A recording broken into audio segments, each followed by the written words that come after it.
I haven't started production now, so I'm very happy directing and producing with Aamir Khan Productions. And I feel it would be duplication because Aamir Khan Productions makes the kind of films I want to make. Ship of Theseus is the best film of 2013 so far, as such.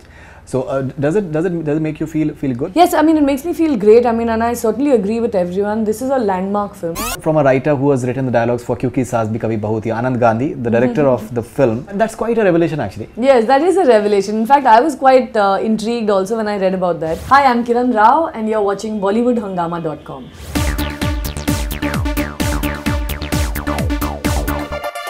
Well, it's a huge honor and privilege to have Kiran Rao with us. Very qualified cinematic mind, and she's starting a new venture with Ship of Theseus. She's presenting the movie. Pleasure having you back on Bollywood Hungama. Thank you. First of all, if you can just maybe just settle a few of the confusions.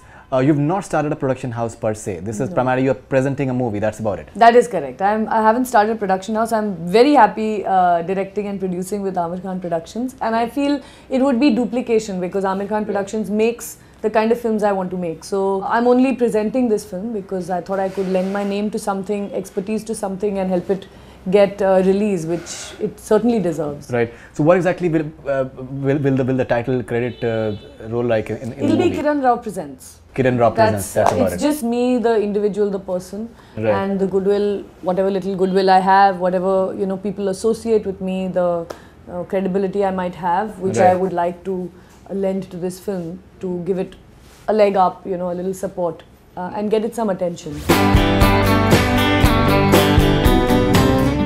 Now, many would call you as one of the crusaders for indie movement in terms of indie cinema, independent cinema, and the people as such who really just value this primarily this entire movement, as one could call it, they are saying that Ship of Theseus is the best film of 2013 so far, as such.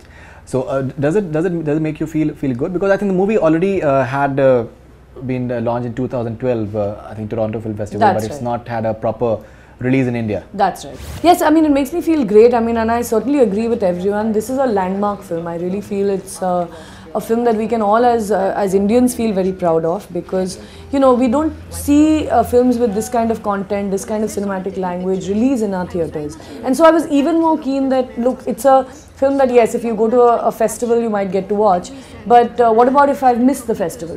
It deserves a theatrical release. So that's the idea. It's a film that I think will certainly rock a cinephile's world.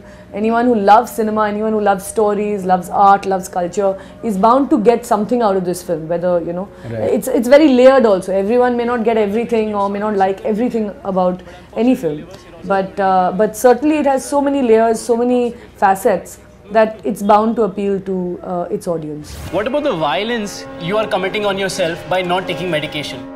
And how is your choice not different from that of a suicide bomber who's so convinced about the fundamentalism of his political and religious thoughts? Are you really making that analogy?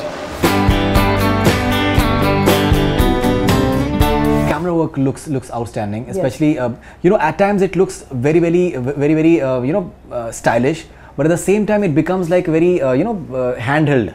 That's right. So that is quite a transformation somewhere. Yes, that's right. I mean, aesthetically, stylistically, I think it's very well thought through and very well done, because sometimes, like you said, it has a grandeur, it has an epic quality, as well as it's involved with the mundane, it's involved with the day-to-day little things of life, which, like you said, are kind of very natural, handheld, kind of realistic approaches. So it blends these two things beautifully. So you don't ever feel the shift between, oh, now look, I'm showing you something grand, and now I'm going into the little details. So right, the cinematography is superlative. In fact, again, it's won a cinematography award. Like 3 days ago, we heard that it won the Best Cinematography Award and Best Film Award at the Transylvania Festival. Right. So it's garnering a lot of praise for its visual appeal as well. Okay, now once again, apart from visual part of it, even in terms of language, there is a free-flowing English. At the same time, it's like it has a very desi Hindi feel to it as well, which is quite of a contrast as well in its own way. It's primarily the way people talk. Yes. It's not as if you're not forcing the dialogues on someone. And this coming from a writer who has written the dialogues for Kyunki Saas Bhi Kabhi Bahu Thi, Anand Gandhi, the director of the film. That's quite a revelation, actually. Yes, that is a revelation. In fact, I was quite intrigued also when I read about that.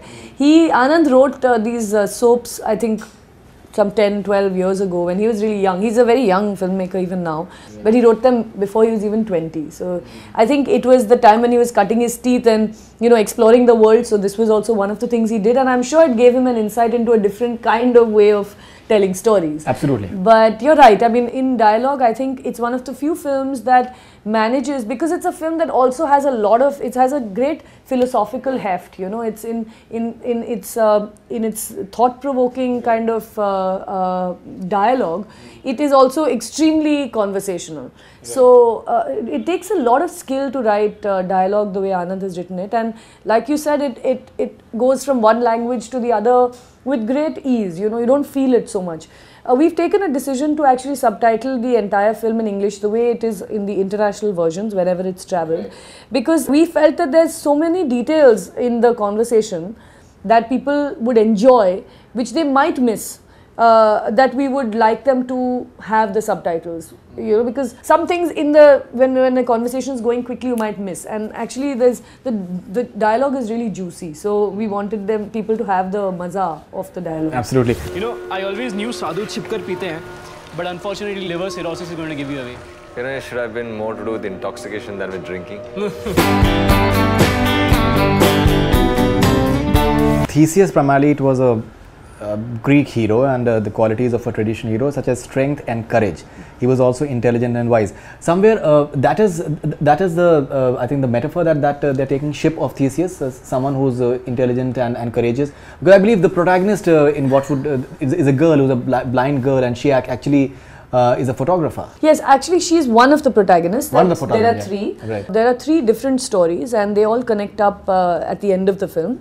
One of them is this blind photographer, one is a monk, one is a stockbroker, and they're all played by people you haven't seen before, and all are just such fine performances that you'll be bowled over. You'll think that that's what they are. Absolutely. You know? So Theseus was this hero who went from one, I forget where to where, from one on a voyage basically, by ship.